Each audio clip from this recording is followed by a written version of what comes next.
জয় মা। আজকের ভিডিওতে আমরা জানব মহালয়ার বিস্তারিত আলোচনা। মহালয়া অশুভের আহ্বান। ভূমিকা। হিন্দু ধর্মীয় সাংস্কৃতিক পরিমণ্ডলে মহালয়া একটি বিশেষ নাম। আশ্বিন মাসের কৃষ্ণপক্ষে অমাবস্যা থেকে পালিত এই দিনকে বাঙালি হিন্দু সমাজে শুধু ধর্মীয় আচার নয়, বরং এক আবেগগণ সাংস্কৃতিক পর্ব হিসাবে দেখা হয়।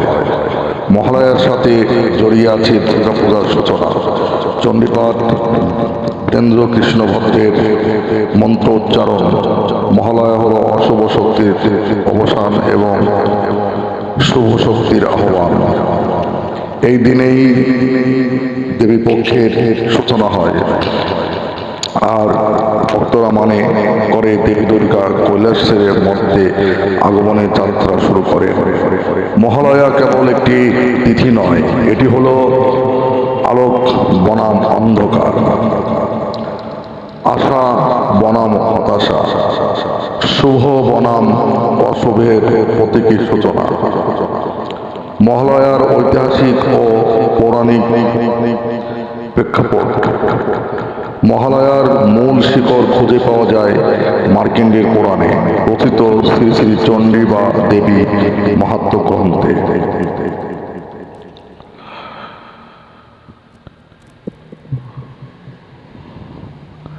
এখানে বর্ণিত আছে কিভাবে মহিষাসুর নামের অসুর তিন লোকে অরাজিতা সৃষ্টি করে, আর দেবতারা মিলিতভাবে এক মহাশক্তির কাছে প্রার্থনা করেন। সেই প্রার্থনা থেকেই জন্ম নেন দেবী দুর্গা। মহিষাসুরের বিরুদ্ধে দেবীর যুদ্ধ এবং তার বধের মাধ্যমে বিশ্বে শান্তি ও ধর্মের প্রতিষ্ঠাতা ঘটে। তাই মহালয়া মূলত সেই শক্তির আহ্বান, যিনি ন্যায়ের পক্ষে দাঁড়ান এবং অন্যায়ের অবসান ঘটান। এছাড়া মহালয়ার আরেকটি দিক রয়েছে। ওই দিনের শেষ হয় পিতৃপক্ষ এবং শুরু হয় দেবীপক্ষ। পিতৃপক্ষে মানে পূর্বপুরুষদের উদ্দেশ্যে শ্রাদ্ধ, তর্পণ, দান, পুণ্য ইত্যাদি। অমাবস্যার দিন তর্পণ শেষ করে মানুষ দেবী দুর্গার আহ্বান জানায়, অর্থাৎ একদিন পূর্বপুরুষের প্রতি শ্রদ্ধা, অন্যদিকে মায়ের প্রতি ভক্তি, দুটি মিলে মিশে মহালয়াকে করেছে বিশেষ। মহালয়া চণ্ডী পাঠ শ্লোক ব্যাখ্যা। বাংলা উচ্চারণ: ওম সর্বমঙ্গল শিবে সর্বার্থ সাধকে শরণ্যত্র্যম্বকে গৌরী নারায়ণী নমস্তুতে। ব্যাখ্যা: এটি দেবীর অন্যতম প্রসিদ্ধ স্তোত্র। এখানে তাকে বলা হয়েছে সর্বমঙ্গলের প্রতীক, জীবনের সকল উদ্দেশ্য পূর্ণ করার শক্তি, আশ্রয় দাত্রী জননী। মহালয়ার মূল দর্শন হলো ভক্তরা তাদের জীবনের ভয়, অশুভ অন্ধকার থেকে মুক্তি চাইছেন।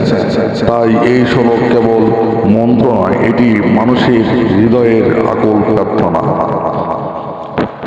যা দেবী সর্বভূতেষু শক্তিরূপেণ সংস্থিতা, নমস্তস্যৈ নমস্তস্যৈ নমস্তস্যৈ নমো নমঃ। ব্যাখ্যা: এখানে দেবীকে বলা হয়েছে তার উপস্থিতি সব জীবের মধ্যে শক্তি হয়ে বিরাজ করছে। যেমন সূর্যের আলোকে শক্তি আছে, মানুষের হৃদস্পন্দে শক্তি আছে, প্রকৃতি প্রতিটি পরিবর্তন শক্তি আছে। এই সমস্ত শক্তি দেবীর প্রকাশ। মহালয়ার দিনে এই শ্লোকে পাঠ আসলে বোঝার যে আমরা সবাই মায়ের সন্তান, আর মা আমাদের মধ্যেই রয়েছেন। তাই অশুভকে জয় করার শক্তি আমাদের ভিতরের বিদ্যমান। দেবী সৌভাগ্য আরোগ্যং দেহি মে পরমং সুখম, রূপং দেহি জয়ং দেহি যশ দেহি দিশ জহি। এটি মূলত ভক্তের প্রার্থনা। এখানে দেবীর কাছে চাওয়া যাচ্ছে সৌভাগ্য, স্বাস্থ্য, সুখ, শুক্রর উপায়, বিজয়, সম্মান। মানুষের জীবনে যত কষ্ট, দুঃখ, রোগ ব্যাধি আছে, সর্বকিছু থেকে মুক্তি পেতে ভক্ত এই দিনে মায়ের কাছে আহ্বান রাখে। মহালয়ার আধ্যাত্মিক তাৎপর্য এখানে এটি হলো মায়ের কাছে আশ্রয় নেওয়ার দিন। মহালয়ার দর্শন। মহালয়া আমাদের শেখায় যে অশুভ শক্তি সবসময় শক্তিশালী। মনে হলো শুভ শক্তির জয়। আরাধিত দেবী দুর্গা কেবল পৌরাণিক চরিত্র নন, তিনি মানুষের আত্মবিশ্বাস, সাহস, সংগ্রাম আর আশার প্রতীক।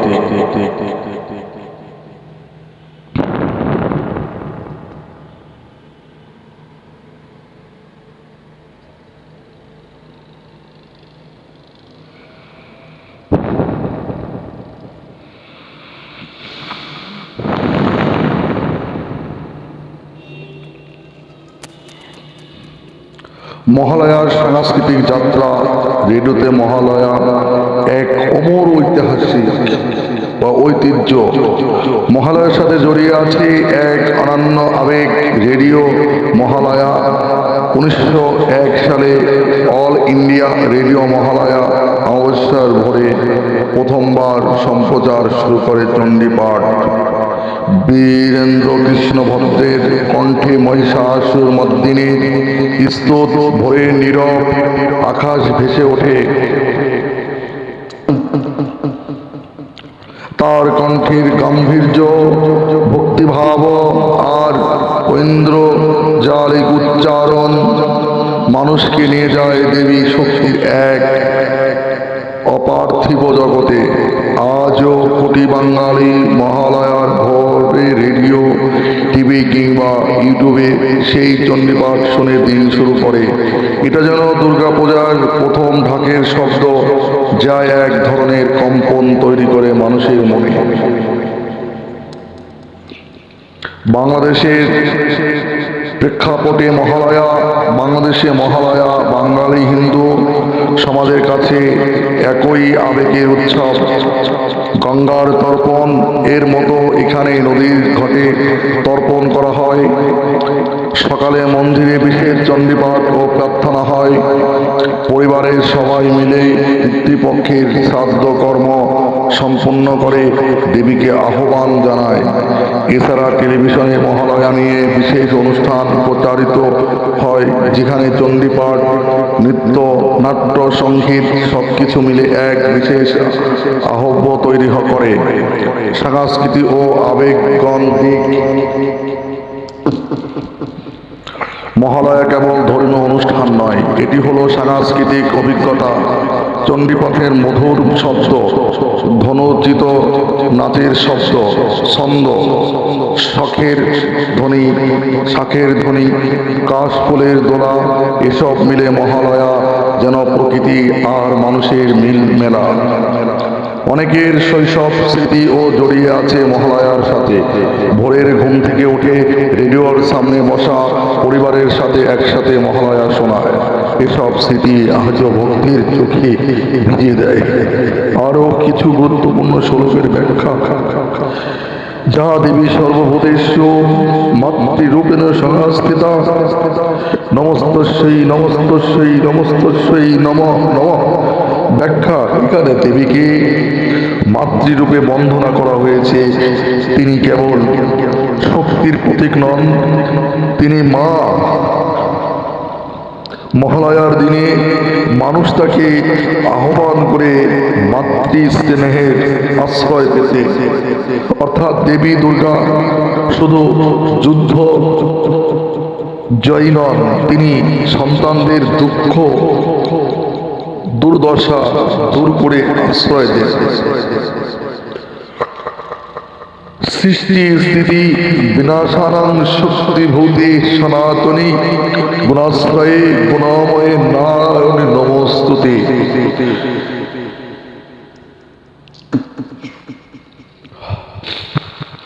সৃষ্টি স্থিতি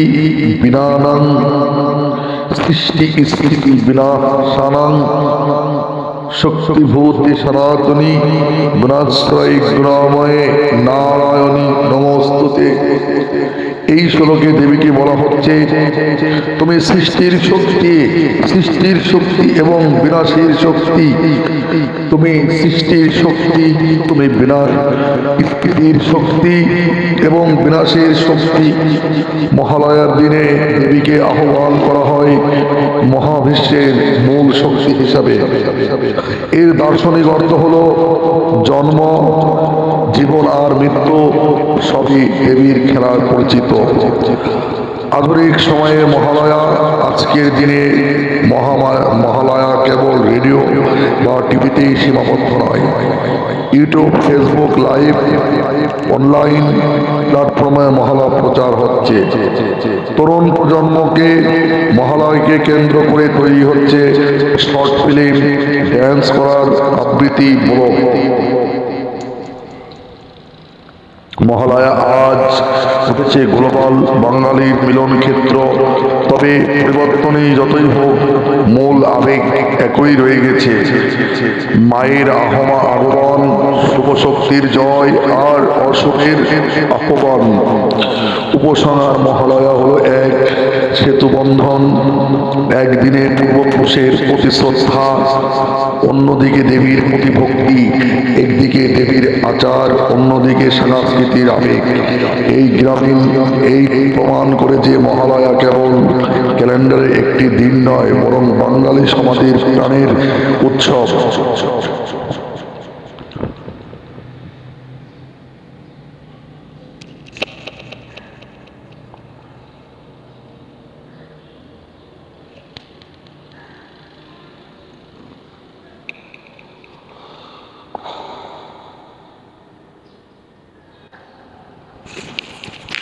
মহালয়া গভীর দর্শন, মানুষের জীবন ও সমাজে মহালয়া শিক্ষা। উপসংহার, মহালয়া গভীর দর্শন। মহালয়া শুধু একটি তিথি নয়, এটি হলো জীবনের দর্শন। অশুভ শক্তি সবসময় প্রবল মনে হয়, যেমন মহিষাসুরের শক্তি অজয়, কিন্তু মহালয়া শেখায় শুভ শক্তির জাগরণ অসম্ভবই। দেখুন, রামায়ণে অশুভ শক্তি ছিলেন রাবণ আর শুভ শক্তি ছিলেন রাম, কিন্তু দুজনে কিন্তু পৃথিবীর বুকে ইতিহাস রচনা করেন। এদিকে রাবণ, তিনি কিন্তু নিজের রাক্ষসকুলকে উদ্ধার করার জন্য তিনি রামের সাথে শত্রুতা তৈরি করলেন। আর রামও জানতেন তার পরম ভক্ত রাবণ। যাই হোক, মহালয়ার তিনটি মূল শিক্ষা: অশুভের অবসান, জীবনের পথে যত দুঃখ, ভয়, অশান্তি থাকুক না কেন, সত্য ন্যায়ের পথে জয় আসবে। শক্তির আহ্বান, দেবী কেবল বাইরের শক্তি নন, তিনি আমাদের ভিতরের সাহস, আত্মবিশ্বাস ও সংগ্রামের প্রতীক। মাতৃত্বের আশ্রয়, মহালয়া শ্লোকগুলো মনে করিয়া দেয় দেবী দুর্গা কেবল যুদ্ধ জয়ী নন, তিনি মা। সন্তান কাঁদলে যেমন মা ছুটে আসে, তেমন ভক্তের ডাকেও দেবী আসেন।